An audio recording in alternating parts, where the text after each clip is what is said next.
All right, so good morning, everybody. Again, we're going to continue our conversation about communication. And today I thought we would talk about how to communicate with your boss. So I know a couple of you are thinking that you're probably going to be an independent consultant. And so you're going to be your own boss. Yeah, so a follow up to this might be, how do you communicate with a team? Because you will do that as an independent consultant. But some of you won't go straight to independent consulting. You will probably go to a social science research shop. Some of you are leaving academia. Some of you might be entering, right? But most of us at some point have a boss. So that's what we're going to be talking about today. Then we'll do the quick check-in with an accomplishment you're proud of and a place where you are stuck. And I'm really going to push you to have something to share on both of those things, because again, I don't want this to be all about me. So I figured out that I have to actually hover my mouse over to get the slides to advance. All right, so first thing I want to say, and this you'll see a theme in pretty much anything that I talk about, whether it be communicating with your clients or your team or your boss, you need to make that connection. It can't just be about work in any relationship you have. You should, stop by, say hi, ask them how their weekend is, right? Find something to connect with. If the only time you're talking to your boss is about work, that's probably just not a whole lot of fun for anybody, right? I mean, at the same time, you want to respect each other's boundaries and what people are wanting to share. You're probably not going to be friends with your boss, but you need to make some kind of personal connection. And that's going to go a long way when maybe you have to have, difficult conversations. So whether you're talking about your clients or your boss, understand their communication preferences, right? Maybe they prefer email, especially in this virtual space. Maybe they prefer, the old-fashioned way, pick up the phone and call them. If you are still in your office, maybe they would rather have you just like stick your head in, right? I literally have an open door policy. My door is pretty much always open unless I'm on a call. So I really don't mind, that somebody just like pop into my office. If I'm busy, I'll wave somebody off. But most of the time, I mean, I'm always going to be busy, right? So, but everybody has their preferred communication style. If you're in a really small office, to me, it feels kind of, silly to send an email. It probably makes sense during the pandemic, but anyway. So if you're not clear what they prefer, ask them. So this is a tip that I actually got from my son, and I love this GIF because she looks so, she just looks badass in her boots, doesn't she? But put yourself in their shoes. It's just human nature that we think it's all about us. But you got to think about what that person is going through, how many projects they're juggling, how many clients they're answering to, how many staff members they're thinking about budgeting, they're thinking about writing scopes of work, they're wondering about, deliverables. And they might be having to educate their kids at home, or they might have someone that they love that is sick, right? So you just need to be able to realize that even though it's all about you, it's not always about you. So then let's talk about some of the do's, right? You do want to be prepared whenever you are talking to your boss. And that could be a staff meeting. So this is my group from a couple of years ago. I had two interns at the time. I had my research associate at the time, lovingly called Emily 2.0, my office manager, right? And this is our conference room back in the day when we could actually, sit close to each other in the conference room, right? So whether it be a staff meeting, like I said, or a one-on-one, be prepared. Arrive with some specific issues that you have, things that you need to talk about, things that you need feedback on, but be very clear in what you are communicating. And so this is a shot actually of my RA at the time. I've coached a lot of younglings and my intern. And this was back in the day when I actually worked at home, because we worked at home for 11 years before we ever rented office space, right? So if you are in a meeting or you ask for a meeting, as I said, be prepared. You want to be able to provide status updates for your projects, right? Be proactive. Hey, I'm working on X, Y, and Z, and this is where I am on my deliverables. Everything's going well, or I'm having some issues, right? This is your time to communicate any problems that you're having meeting your deliverables. One of the things that's really important is to stay on top of your tasks and time. It is not just your boss's job to manage your task and time. It's your job to manage your task and time. You should know how much time has been budgeted for that project, how much time has been budgeted for that deliverable.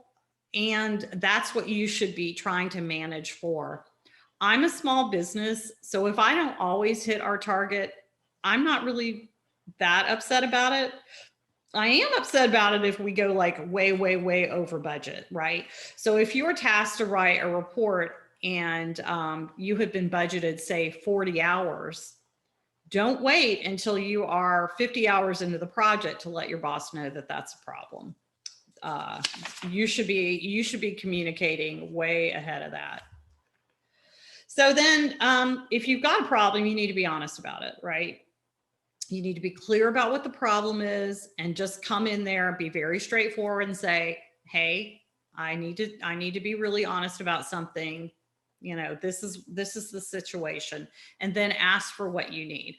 I need more direction, or I realize that I don't have enough training in whatever, Excel, you know, data analysis. I'm not clear on the report, whatever it is that you need. Ask for what you need. And then when, so you're going to ask for help, right? But at the same time, you should do your homework first. Don't come in and say, how do I do X, Y, Z? If you have not, let's see, what was that old show about? Do you want to be a millionaire? Phone a friend. I don't really mean phone a friend, but you should phone Dr. Google, right? So look it up, do some research first. Take a look at the company's files. Is there an example that that you might follow? You can look and see what has been done in the past, perhaps, right? So it's great to ask for help. That's important, but your boss wants to see that you've shown some initiative to solve the problem yourself. I love it when somebody says, I'm not quite sure how to do this. This is how I think I want to approach it. Here's a couple of options that I think we could do. So offer solutions. It's perfectly fine to say, hey, you know, it looks like we've always done things this way, but here's another way we might be able to do it that I think that is more efficient or cost effective, or is a better way to visualize data. One of the things that gives me the most joy, and why I like coaching young folks and having them in my office, is because they're bringing new solutions, new ideas, new technology. They're always challenging me to keep my skills up. So that actually is really welcome. So offer solutions, be a problem solver. Your boss will love you for it. And then be sure you leverage their knowledge. You know, we're not going to be in each other's lives all the time, probably. You know, my folks have come and go. But while you are with your boss, leverage their knowledge about the field, about what they've learned about being an employee, about their professional network. Who do they know that does something that you would like to do, or is in a field that you would like to do? So yeah, take advantage, and I mean take advantage in the nicest way, right? So leverage their connections and their knowledge. Soak it up while you can. So you know, when somebody breaks up with you, they always say, you know, it's not you, it's me. And sometimes it actually is about us. So if you are having issues, you really need to do that gut check, right? Is this really a company cultural problem? This is just a toxic environment, or is it me?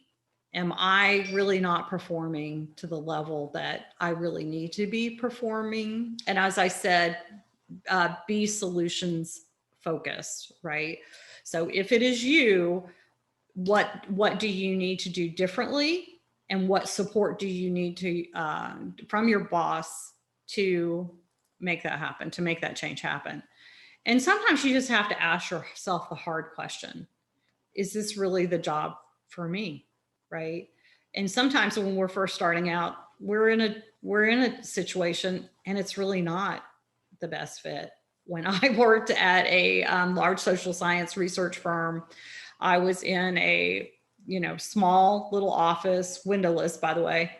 And my job was to manage the database for, gosh, I want to say like 13 national sites. It was something like that. And to do evaluation technical assistance for 8. That part was fun. I enjoyed that. The other part, most of my time I was looking for the missing period in a line of SPSS syntax. It was a poor fit. It was just not a good situation for a community psychologist to be in.